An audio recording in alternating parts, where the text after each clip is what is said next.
ऐसी बहू जो हर घर नहीं होती। सुबह का 9 बजे का समय था। पोस्ट ऑफिस में ज्यादा चहल पहल नहीं थी। पोस्ट ऑफिस के मेरे केबिन से पूरा पोस्ट ऑफिस मुझे साफ दिखाई देता था। मेरी नजर एक 43 साल की महिला पर गई। दिखने में सीधी सादी, मेकअप रहित प्रभावशाली व्यक्तित्व वाली, पहनावे से मध्यम वर्गीय लग रही थी। जिस तरीके से वह ऑफिस के कर्मचारियों से बातचीत कर रही थी, यद्यपि मुझे उनकी बातचीत सुनाई नहीं दे रही थी, उसके स्वभाव की नम्रता साफ झलक रही थी। थोड़ी देर बाद मैंने देखा तो वो बेचैन सी बेंच पर बैठी थी। शायद उसे किसी का इंतजार था। इतने में पोस्ट ऑफिस की एक एजेंट आई। उस महिला ने एजेंट से कुछ बात की और एजेंट ने अंदर आकर मुझसे पूछा, सर, इनकी आर.डी. मैच्योर हो गई है। लगभग 10,000 की रकम है, लेकिन शर्मा जी कह रहे हैं कि अभी कैश नहीं है। 10 बजे बैंक खुलने पर ही पेमेंट हो सकता है। सर, मैंने पार्टी को बताया था कि मैं उनका पेमेंट जल्द ही करवा दूंगी। क्या कहीं से कैश का बंदोबस्त हो सकता है? हालांकि इतनी रकम तो पोस्ट ऑफिस में रहती है, लेकिन पहले दिन बैंक की छुट्टी होने से आज कैश नहीं थी।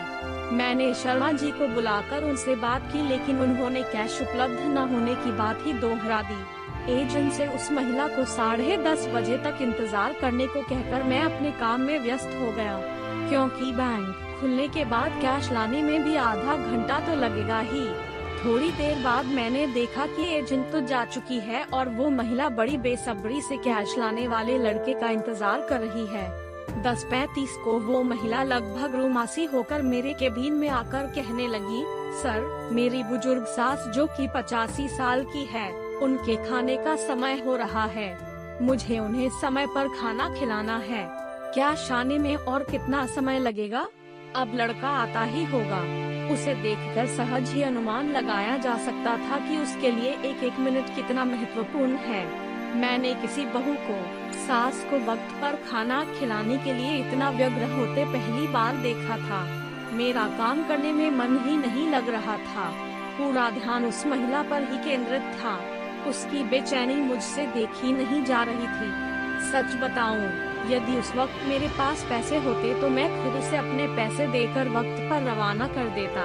कैश आने पर मैं अपने पैसे ले लेता, लेकिन हायरी किस्मत, मेरे पास भी इतने पैसे न थे। मैंने उसे बुलाकर कहा, आप यहाँ पर हस्ताक्षर कर दीजिए ताकि कैश आने पर आपका उतना वक्त भी बचे। उसने हस्ताक्षर कर दिए और बेंच पर जाकर बैठ गई। 10:45 हो गए, लेकिन लड़का नहीं आया। अब उसका धैर्य जवाब देने लगा। वो मेरे पास आकर कहने लगी, सर, मैं अब और इंतजार नहीं कर सकती। मेरा घर भी दूर है, खाना बनाने में भी वक्त लगेगा। मैं कल आकर कैश ले जाऊंगी। देखिए, आपने फॉर्म पर हस्ताक्षर कर दिए हैं। इसका मतलब है कि आपको कैश मिल गई है। कैश तो आपको अभी ही ले जानी होगी। अब वो कुछ ज्यादा ही परेशान हो गई।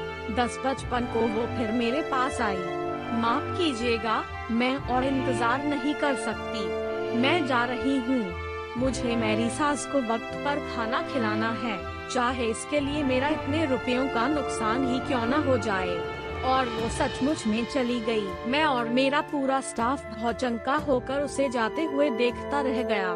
मेरी पोस्टमास्टर की नौकरी में यह पहला केस था जिसमें ग्राहक को पैसे से ज्यादा अपनी सास को खाना खिलाने की पड़ी थी। एक मध्यम वर्गीय बहू जिसके लिए 10,000 रुपए बहुत मायने रखते हैं। पूरे 12 महीने पैसे जमा कर उसने यह राशि जुटाई थी। इतनी सहजता से पैसे छोड़कर कैसे जा सकती है? हम सभी को यह बात हजम ही नहीं हो रही थी। आजकल ही नहीं तो प्राचीन काल से ही सास बहू का रिश्ता एक ऐसा रिश्ता कहलाता है जिसे जैसे न चाहते हुए दोनों ही निभाती है। आए दिन हम सास बहू के अनबन के किस्से पढ़ते सुनते रहते हैं। थोड़े दिन पहले ही मैंने न्यूज में एक वीडियो देखा था जिसमें एक बहू अपनी बीमार और बुजुर्ग सास को पति की गैर मौजूदगी में खूब मारती है। ऐसे में मुझे अपने कानों पर, अपनी आंखों पर विश्वास ही नहीं हो रहा था कि ऐसी भी कोई बहू हो सकती है जो सिर्फ सास को वक्त पर खाना खिलाने के लिए। मैं यह सब सोच ही रहा था कि उतने में वह महिला और कैश लाने वाला लड़का दोनों ने एक साथ प्रवेश किया। हुआ ये कि जैसे ही वो महिला बाहर गई वैसे ही उसे लड़का आते हुए दिख गया। हमने जल्दी से उसे कैश देकर रवाना किया। मुझे और मेरे पूरे स्टाफ को ऐसे लग रहा था कि जैसे हमने उस महिला को कैश सौंप कर बहुत बड़ा काम किया हो। हमें बहुत अच्छा लगा। विश्वास कर पाना कठिन होता है जब जब वो घटना याद आती है। सच में ऐसी भी कोई बहू हो सकती है। क्या आपको यह कहानी पसंद आई? कमेंट करके बताएं। इस वीडियो को लाइक और शेयर करें।